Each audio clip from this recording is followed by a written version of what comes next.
Mnangagwa finally steps down in pain's full speech and national reaction. Before we dive into this breaking story, make sure you subscribe to the channel right now and tap the bell icon to stay ahead with the latest updates in this unfolding national drama. What happened today will be remembered for years to come, not just as a moment of resignation, but as a chapter of emotion, consequence, and power laid bare.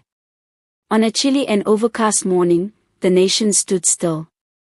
Zimbabweans across the globe tuned in as President Emmerson Mnangagwa stepped up to the podium, not as a commanding head of state, but as a man heavy with the burden of finality. In what was both unexpected and deeply symbolic, Mnangagwa officially announced his resignation from the presidency, citing personal reflection, national calls for renewal, and, as he put it, the voice of a people I can no longer ignore. The atmosphere in the press room was thick with silence, reporters barely moved, the air felt electric with anticipation and disbelief. "My time has come to an end," he began, his voice noticeably weaker than in previous addresses. "I held this office with determination, but I must admit, there are moments in leadership when a man must step aside, not out of defeat, but out of understanding." The resignation wasn't just political. It was deeply personal. Sources say Mnangagwa had been battling growing pressure from both the public and internal ranks. There were whispers of key military figures withdrawing support, civic unrest simmering under the surface, and a growing wave of opposition voices gaining national sympathy, most notably that of the rising figure, Geza, whose movement has transformed into a force of peaceful momentum. As the president paused mid-speech, holding back what seemed like visible emotion, many noted the raw humanity of the moment. For a leader once considered untouchable, the sight of Mnangagwa visibly shaken spoke louder than his words.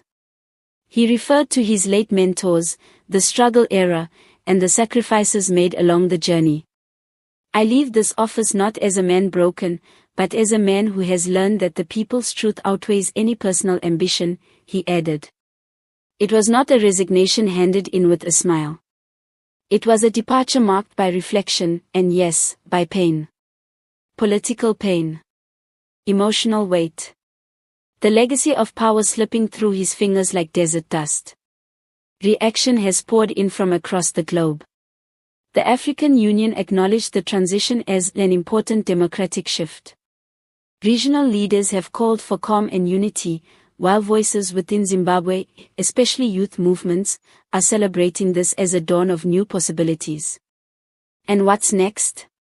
As the constitution dictates, an acting president will be appointed in the interim, and already, names like Jacob Mudenda and General Valerio are circling the political arena. But the public's eye remains fixed on the potential of a broader national transformation, with many urging for inclusive leadership, transparency, and fresh voices. Mnangagwa ended his speech not with power, but with a whisper, "May Zimbabwe find peace in the hands that follow mine." It was a moment that even his critics paused to absorb. If you found this update powerful, compelling, and important to the future of our country, then don't forget to subscribe to this channel and join our community as we cover the next chapter in Zimbabwe's story. There are changes ahead, and you deserve to witness them, informed and inspired. Thank you for watching. Stay hopeful. Stay alert. And stay with us.